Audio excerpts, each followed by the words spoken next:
암 환자가 아닌데도 지금도 암 세포가 만들어지고 있잖아요. 제2군 발암 물질로 분류하기도 합니다. 암 예방 식품과 추천 레시피 말씀을 드려보겠습니다.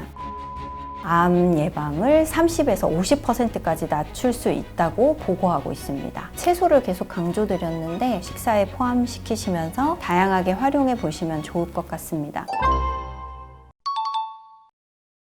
암은 진짜 식습관이랑은 뗄래야 뗄 수 없는 핵심적인 관계에 있다고 할 수 있겠습니다. 왜냐하면 암이 발생하는 것을 보면 한 번의 돌연변이라든지 한 번의 손상으로 발생하는 게 아니고 암은 지속적으로 DNA가 손상됐을 때 발병하게 되는데요. 우리도 암 환자가 아닌데도 지금도 암 세포가 만들어지고 있잖아요. 다만 우리가 암이라고 진단받지 않는 이유가 우리 몸의 보호 기전이 공격하는 것보다 더 크기 때문에 암으로 발병이 되지 않는 것입니다. 그래서 이 세포가 보호하는 기능이 더 커야지 암에 걸리지 않게 되는데 이 세포의 기반이 되는 것들이 음식이기 때문에 암은 식생활과 뗄래야 뗄 수 없는 관계에 있다고 할 수 있습니다. 그리고 세계적인 암 연구 재단에서도 식생활이나 생활 습관을 잘 유지를 하면 암 예방을 30에서 50%까지 낮출 수 있다고 보고하고 있습니다. 최근에 몇십 년 동안 한국인의 식생활이 서구화됐잖아요. 그래서 이때 뭐 고기의 양이라든지 지방이라든지 당 함량이 섭취량이 굉장히 빠르게 늘었는데 이 식사 습관이 변한 것하고 암 발생률하고 올라가는 경향이 굉장히 비슷하게 보고되었습니다. 또 염분이 높은 식사는 위암 발생률이 거의 확실한 증거라고 많이들 알고 계실 거예요. 그래서 이처럼 이런 식생활은 뗄래야 뗄 수 없는 관계에 있다는 근거라고 할 수 있겠습니다. 제가 추천하는 암 예방 식품과 추천 레시피 한 3가지 정도로 추려서 제가 말씀을 드려보겠습니다. 먼저 후무스라고 중동 지방에서 많이 드시는 병아리 콩을 후무스라고 부르거든요. 근데 요새 국내에서도 병아리 콩 굉장히 많이 보이는 것 같아요. 근데 후무스는 어떻게 만드시냐면 삶기 전에 병아리 콩을 6시간에서 8시간 충분히 불려주신 다음에 불려진 병아리 콩을 삶으세요. 그리고 삶을 때 소금을 약간 추가해서 삶으면 조금 더 삶는 시간이 단축될 수가 있고 고소한 맛도 더 추가됩니다. 그래서 삶아진 병아리 콩을 믹서기에다 가실 때 올리브 오일과 레몬즙, 다진 마늘 이렇게 넣고 농도는 물이라든지 두유를 살짝 넣고 갈고 나면 완성입니다. 굉장히 간단하죠. 그래서 이거를 활용하실 수 있는 방법은 통밀빵 위에다가 스프레드처럼 발라서 드시는 방법도 있고요. 오이나 채소 많이 드시고 싶은데 그냥 드시기에는 심심하실 때 이 후무스를 딥소스로 해서 찍어서 드시는 방법도 굉장히 좋습니다. 또 후무스는 각종 고기나 채소 요리에 사이드로 같이 함께 드시고 고기와 함께 채소와 함께 익힌 채소와 함께 이렇게 드시는 방법들도 있으니 다양하게 활용해 보시면 좋을 것 같습니다. 저는 그렇게 갈아 놓고 아무것도 없이 그냥 후무스 자체만 먹는 것도 굉장히 좋아합니다. 그래서 한번 활용해 보시면 좋을 것 같습니다. 그리고 두 번째로는 토마토 김치를 소개해 드리고 싶은데요. 그냥 토마토를 드시기에 토마토 껍질이 좀 질감이 좋지 않게 느껴지시는 분들은 토마토를 살짝 삶은 다음에 토마토 껍질을 벗겨내서 활용하셔도 되시고 저는 토마토 그대로 먹어도 괜찮거든요. 토마토를 먹기 좋은 크기로 자르고 적색 양파라든지 아니면은 그냥 하얀색 양파도 괜찮습니다. 작게 다진 다음에 올리브 오일이랑 소금이랑 후추를 넣고 여기에 파슬리라든지 저는 고수를 작게 다져서 넣어도 맛있더라고요. 그래서 고수를 넣으셔도 좋고 바지를 넣으셔도 좋고 이런 잎채소들을 적당히 선호하시는 거 잘게 잘라서 같이 넣어서 보관하신 다음에 식사 때 마치 김치처럼 꺼내서 사이드로 드셔도 되고 저는 이거를 빵에다가 발라서도 먹고 그대로 또 찍어서도 먹거든요. 그래서 이렇게 다양하게 한번 활용해 보시면 좋을 것 같습니다. 마지막으로 블루베리를 추천드리는데요. 블루베리는 생 블루베리도 괜찮고 냉동된 블루베리도 괜찮습니다. 블루베리로는 롤드 오트라고 해서 귀리, 압착 귀리가 시중에 판매되고 있는데요. 귀리를 구입하셔도 되고 아니면 롤드 오트라는 명으로 제품이 판매되는데 그걸 구입하셔서 두유에다가 전날 미리 한두 스푼을 재워 놓으시는 거예요. 냉장고에 넣고 재워 두셨다가 그 다음날 블루베리를 거기에 추가해서 드시면 이 조합이 굉장히 맛있고 상큼하고 좋아요. 그래서 이렇게 해서 한번 활용하시는 거 굉장히 어렵지 않으시니까 블루베리 섭취 이렇게 하셔도 되고, 블루베리는 그냥 드셔도 되고 스무디로 갈아서 드실 경우에 다른 야채들도 같이 하셨을 때 단맛을 또 상승시킬 수가 있어서 스무디로 활용하시는 것도 괜찮습니다. 접근성이 좋아야지 마트에서도 쉽게 구입하시고 실생활에 적용이 가능하실 것 같아서 제가 마트에서 쉽게 구입하시고 적용하실 수 있는 식재료와 조리법 4가지 정도 소개해 드리려고 합니다. 첫 번째로는 버섯 요리입니다. 버섯은 어떤 종류의 버섯이든지 상관없는데요. 새송이를 예를 들어서 설명을 드리면, 새송이 버섯을 얇게 슬라이스해서 간장이랑 올리브 오일 베이스에 10분에서 15분 정도 재워 놓으셨다가 에어프라이어기에 150도 온도에 10분 정도 이렇게 돌려서 드시면 마치 버섯 유포처럼 질감이 굉장히 쫄깃쫄깃한 식감의 버섯을 맛있게 드실 수 있는 방법이라 소개해 드리고자 합니다. 그리고 두 번째로는 또 버섯 요리인데요. 버섯 또 다른 레시피 하나 더 소개해 드리면, 이것도 어떤 종류의 버섯이든지 상관없는데 이 버섯을 얇게 슬라이스 한 다음에 올리브 오일이랑 레몬즙 그리고 다진 마늘을 넣고 요거는 재웠다가 그대로 드시는 거예요. 다만 식감을 좀 더 살리기 위해서 이 버섯은 생으로 그대로 넣는 것보다는 끓는 물에 살짝 데쳐서 얼음물에 한번 샤워를 시켜준 다음에 이 올리브 오일 베이스 소스에 담가 놓으셨다가 요것도 토마토 김치처럼 꺼내서 드시면 좋을 것 같습니다.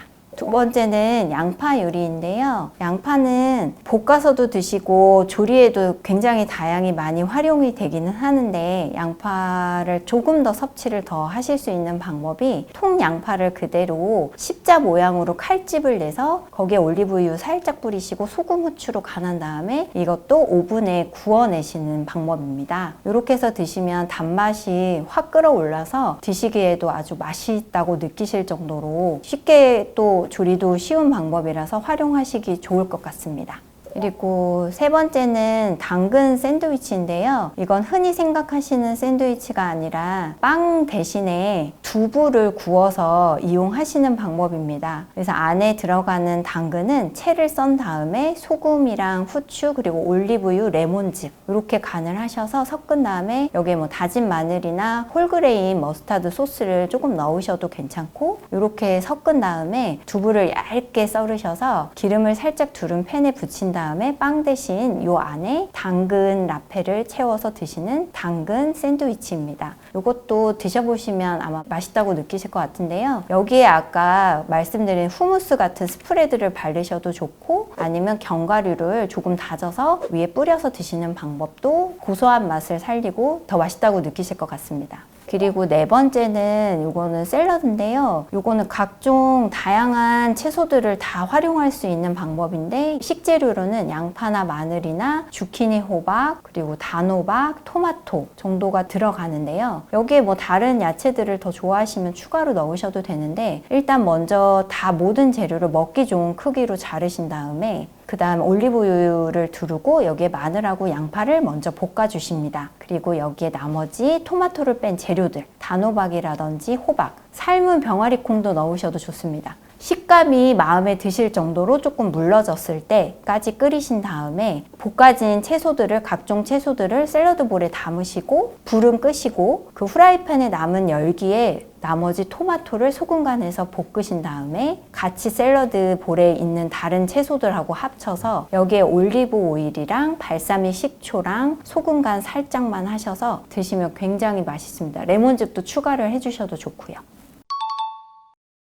많은 잘못된 정보들로 혼란스러우실 것 같은데요. 일단 그 정보들 중에서 고기가 암을 유발한다? 일단 여기에서의 고기는 붉은색 고기인 소고기, 돼지고기, 양고기 이렇게 붉은색을 띠는 고기를 의미하는데요. 실제로 세계보건기구에서는 이런 붉은색 고기를 제2군 발암 물질로 분류하기도 합니다. 쉽게 말씀드리면 고기를 많이 섭취하신 분들이 대장암 발병이 높았다고 확인한 것입니다. 실제 이제 연구에서 보면 고기를 매일매일 100g씩 섭취하신 그룹에 있어서 그렇지 않은 그룹보다는 대장암 발병이 10%에서 18% 정도 높게 나타나기도 했습니다. 잠재적인 위험을 최소화하기 위해서는 붉은색 고기 섭취를 최소화하거나 제한을 하시는 것도 하나의 선택이실 수는 있을 것 같습니다. 다만 제가 말씀드리고 싶은 건 고기 섭취 굉장히 줄여서 너무너무 힘들다 하시는 분들도 종종 계시거든요. 세계암연구기금에서 제시하는 육류 섭취량이 조리 전 무게로 700g 정도 해당합니다. 요거는 밖에서 외식하실 때 1인분 고기가 보통 150g에서 200g 정도 제공이 되잖아요. 그래서 요거를 일주일에 3번 정도 1인분 내에 드신다면 요 양을 채워서 드시는 양이라고 할 수 있습니다. 다만 이제 고기를 섭취하셨을 때 얻는 영양적인 이점과 또 위험을 고려했을 때 요 균형 잡은 선이 700g 정도이니 이 내에서는 드실 때 좀 안심하고 드셔도 된다 하고 말씀을 드리고 싶습니다. 그리고 드실 때 조리법에 관해서 굉장히 궁금해 하실 수 있을 것 같아요. 그래서 제가 조리법은 5가지로 한번 정리를 해서 말씀을 드리면, 첫 번째는 일단 발암물질이 발생하는 과정이 150도 이상의 고온조리, 또 가열 시간이 길면 길수록 발암물질이 많이 생성됐다는 일관된 연구들이 있기 때문에 그 물 베이스로 찌거나 삶거나 하는 방법으로 조리를 하시는 거. 그리고 두 번째는 고기를 미리 재워 두시는 거. 재워 두실 때 와인이라든지 식초나 레몬, 허브 이런 재료에다가 미리 재워 두시면 얘네들의 항산화 성분들이 발암물질 생성을 좀 억제한다는 보고들이 있습니다. 그리고 식당에서 드실 때 보통 웰던을 드시나요? 레어를 드시나요? 요것도 재밌는 연구였는데 웰던을 드시는 분이 발암물질이 더 많이 생겼다고 합니다. 그래서 웰던 고기보다는 좀 덜 익힌 고기로 드시는 방법이 추천드립니다.